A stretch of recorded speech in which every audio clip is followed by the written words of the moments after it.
And I arrived Abyei the same day of the attack on the 20th of May.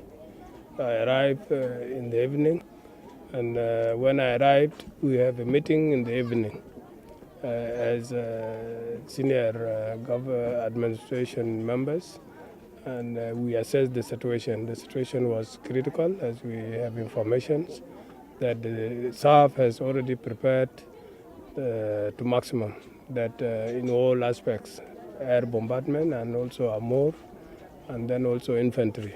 They expand their attacks to all surrounding areas of Abyei, that is Nong, Maker, and also Tajale, Dungop, and even south of the town, that is Guwalnam. These areas were actually under attack by air, and also they start to use the AMOR, the long-range missiles. Around 7, I was just sitting in my house.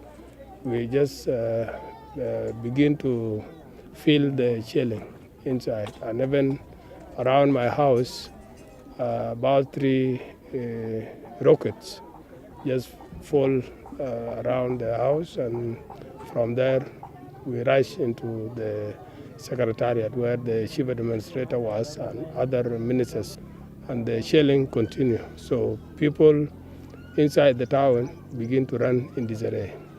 We decided at least we should move out. We decided just to walk with the people, not to use the cars.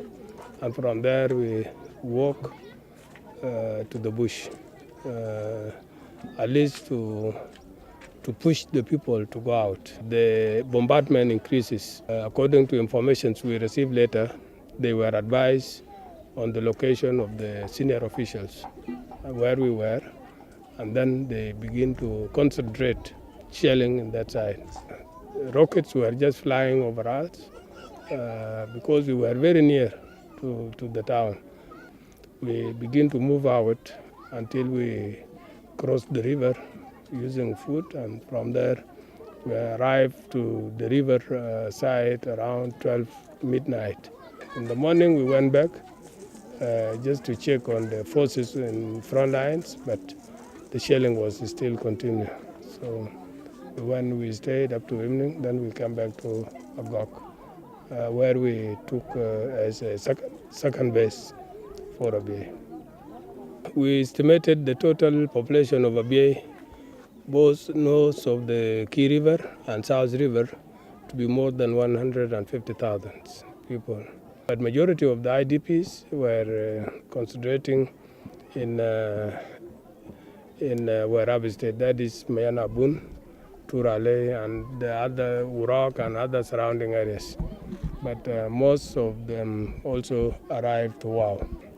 When we begin to ascertain a figure for the IDPs, we registered about 17,000 in Turale and also 15,000 in Mayana Bun with the surrounding areas, 7,000 in Wau here, and also we registered around, it was 41st in Agok itself.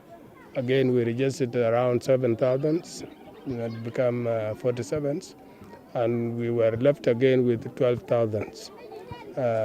So that it becomes like a total of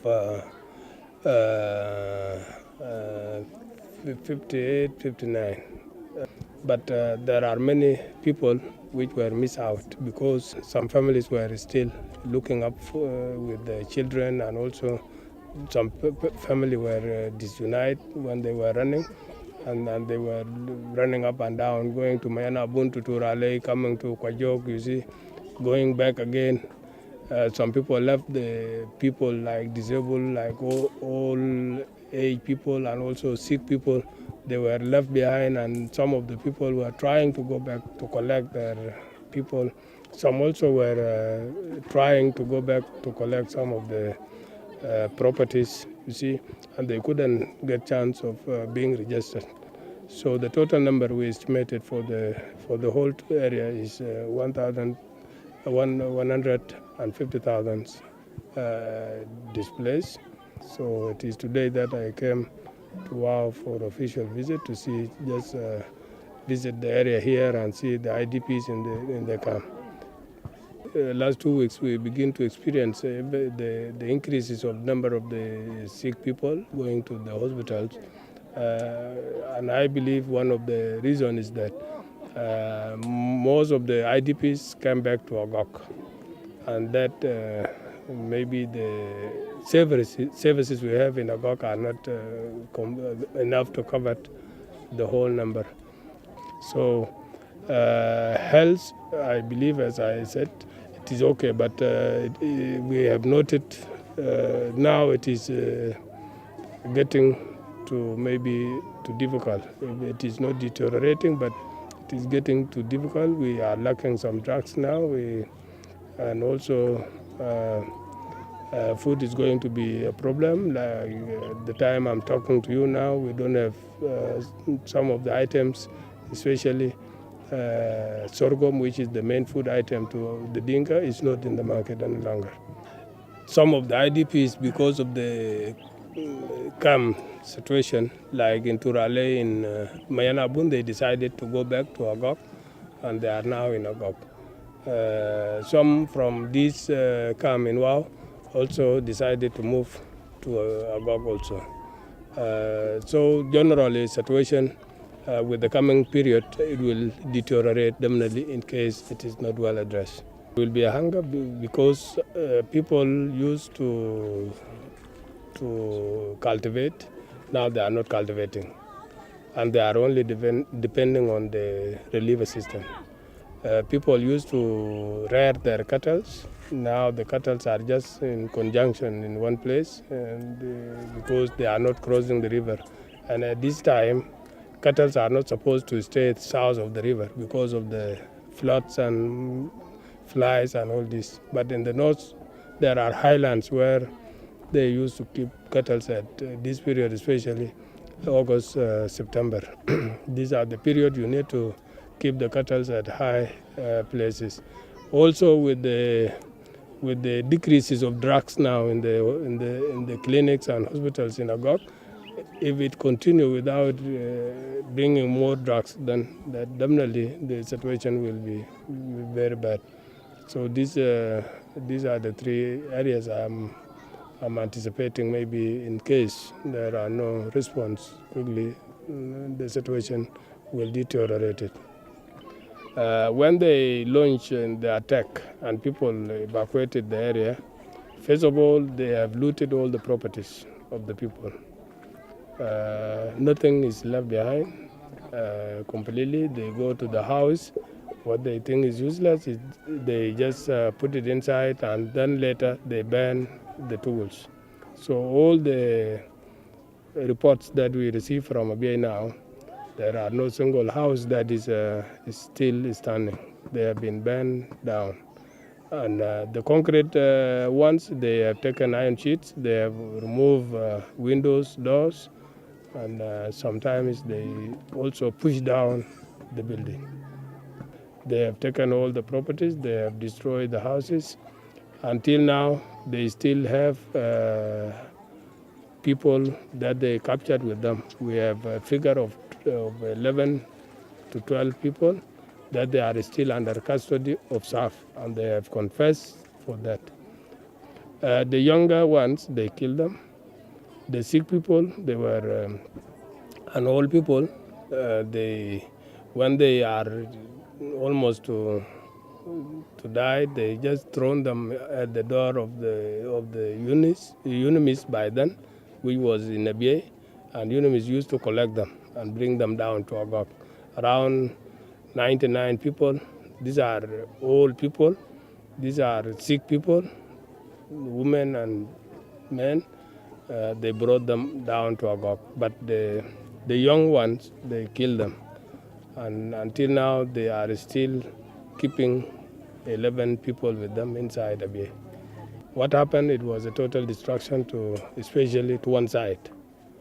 So if the other side committed, at least to sit down and listen, and also accepted the losses that has been incurred, both lives and also the total destruction to the area. it will be very difficult for the two sides to stay together, because the Dinka, they are people that can't forgive. And because I'm saying this, at 2008, the same crisis happened. And again, when they went back, they stayed together with the Masiri. And also, they were initiating maybe the way things are to, the way the things are to be, the way things are to be settled. People sit together and seek advices from people that has experience from both sides. So that was almost solving the problem. But the problem we have today, it is not Masiri. The problem is also involving Khartoum, and it is involving oil which is in the area. And I believe the interest of Khartoum, it is not only looking for the area to give to Masiri, but they want to get the area so that they can be able to benefit from the oil which is in Abyei. But if it is a Masiri alone, with the Dinka Ngok, I believe even the stage we have reached wouldn't have happened. And also, if that stage been reached, they can sit and still talk together and solve the problem. But this time, Khartoum is getting involved.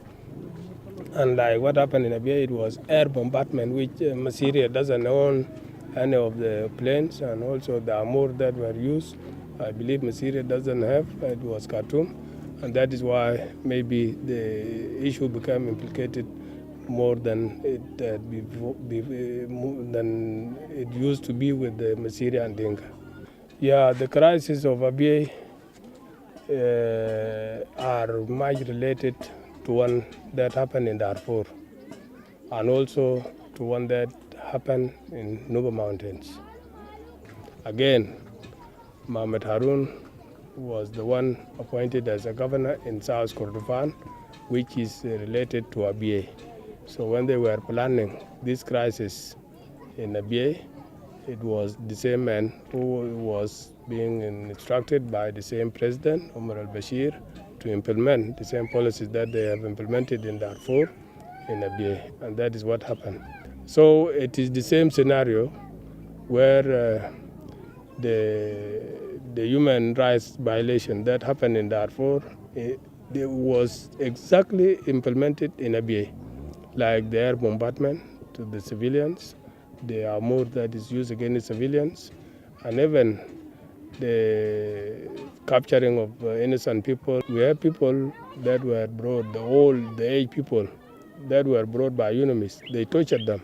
So it was the same scenario that they were using in Darfur with the mass killing, and also is the same that they have used in Nuba Mountains. In Darfur, they ban all the villages. In Abyei, they ban all the villages. The properties of the people have been looted, all of them. Raping happened in Darfur, in Abyei, in Nuba Mountains. The same destruction of concrete buildings in Darfur, all the villages. If you go to Darfur now, all villages has disappeared. And also in Abyei, some villages has disappeared. And also some of the villages in Nuba Mountains now, they disappeared. It is the same two people. Omar al-Bashir himself, also Mohamed Harun himself, he was involved in Darfur, he is now involved in Abyei, he is also involved in Nuba Mountains. So he is implementing the same scenario he has been planning since with Omar al-Bashir and also some of the calibers that are getting involved in the planning.